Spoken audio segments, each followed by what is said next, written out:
Here on the Garden Basics newsletter podcast, we have a little special edition, sort of an addendum to what you were listening to on the Garden Basics podcast, which was about roses. What are the easiest roses to grow? What are, shall we say, bulletproof roses?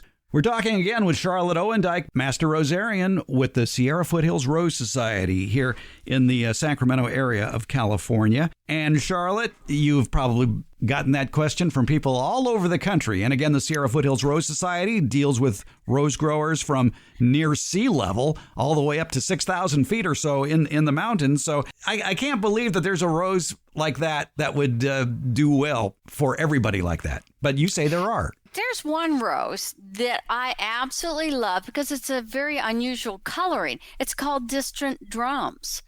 It survives in zone 4. It has a strong scent. It has excellent disease resistance. It has the more modern look. It has kind of a apricot tan in the center, and then it is kind of a lavender on the outer petals. It's a very stunning flower, and it has an 8.0 American Rose Society rating. So it's an excellent rose. And that's one that I know does very well everywhere. Some of the other ones we see iceberg everywhere. I like burgundy iceberg. That's a burgundy color, and the backside of the petals are white. That's very, very unusual. It's the same thing with brilliant iceberg. It's almost a fuchsia pink with a white. But I like Betty Boop. That's a semi-double. It only has maybe 15, 20 petals. It's blooming all the time. It actually looks different. It picks up some orange color in certain times of the year. So it has red around the edges and white near the center of the bloom. And you can see it's a very sexy bloom because you can see the stamens in the center.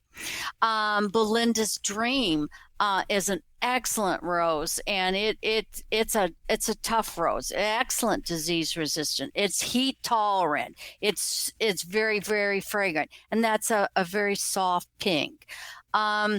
Dick Clark, Cinco de Mayo. Cinco de Mayo is a beautiful rose. It's more ruffly. It's a smoky lavender. So sometimes it looks like almost hot cocoa. It's an interesting thing. I like Cherry Parfait because it's white petals with the picot red edge. It's gorgeous, and it has the hybrid tea shape in the bloom. We already, a lot of people like to see lighter rose. It looks like an apple blossom. And you get these long sprays. I've had where the spray is maybe in a very vigorous cane. They'll be 2 feet long. It's just cut. It starts at the 2 feet from the tip, and then it starts opening the bud. And it's absolutely stunning. And it only has 5 petals. It's very delicious. An all-American rose that everybody rated. It's an outstanding rose. It's a beautiful hybrid tea. It's got the perfect shape that people see in the florist things.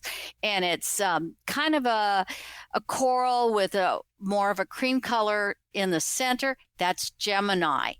And it's very vigorous, exceptional blooms. It was an all-American winner across the country. It doesn't have as much scent as some of the others, but the flowers are just stunning. One of the ones that I really like is Julia Child, and it's a butter yellow. Can you see why she picked it? And disease is very good. It's heat tolerant, and it's got a strong kind of licorice type scent. Maryland Rowe is also, it's an apricot blend. It's a good hybrid tea. It's a great cutting flower. I'm going to switch to another one, Memorial Day. It's extremely strong fragrance. It's a hybrid swirl, but it's roughly blooms, and it's a lavender pink, and the scent is extremely strong.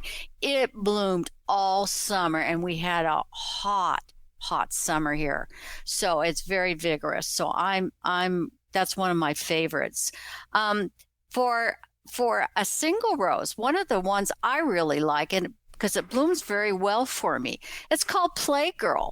It's really a bright pink. It has 5 or 6 petals, and it has beautiful little stamens in the center. Same thing with Sally Holmes. That's a shrub rose. It's 7 feet by 5 feet.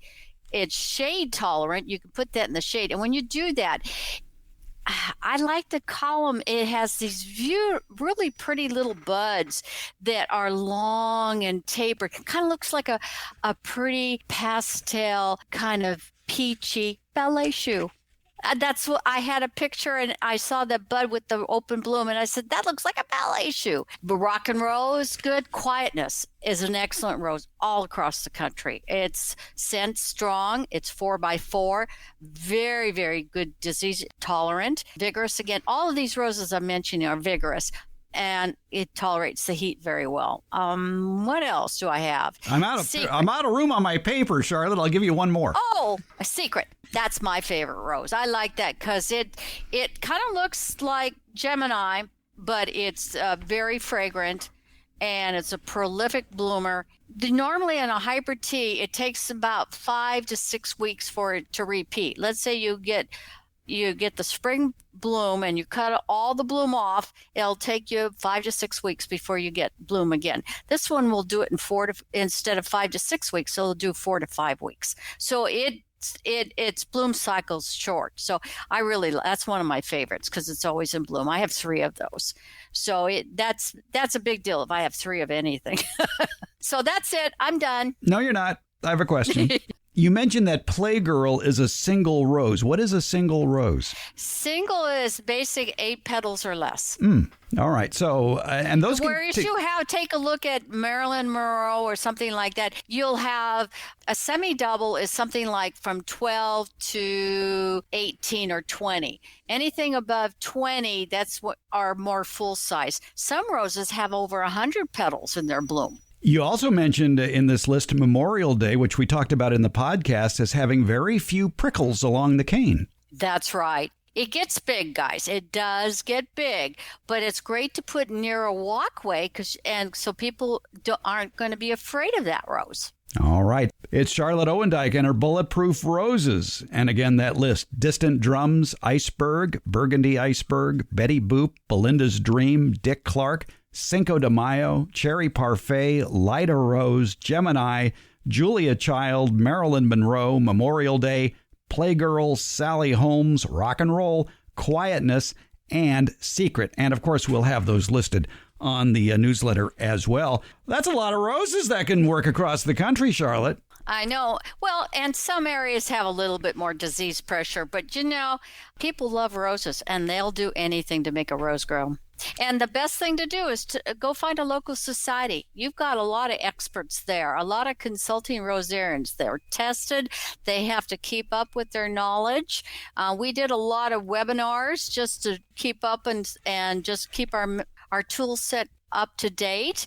They're good people. And they're nice people, I think. You can find the Rose Society nearest you if you go to rose.org. That's the home of the American Rose Society. And think about going to meetings or their get-togethers. Well, sometimes we propagate some of our little miniatures, and we'll give them away or we'll sell them at a very reduced price. A lot of people like the miniatures you buy in the store. Well, some of these are very, very unique little miniatures, and they're wonderful. Like, I think you have one that I gave you, and it's well named. It's called Joy because he's getting a lot of good feelings and vibes from Joy. I love my Joy. And it's a pretty, pretty pink, and it's a beautiful spiral form. And the miniatures can have all different shapes and sizes. There's one that everybody has seen in my garden. Not too many people grow it.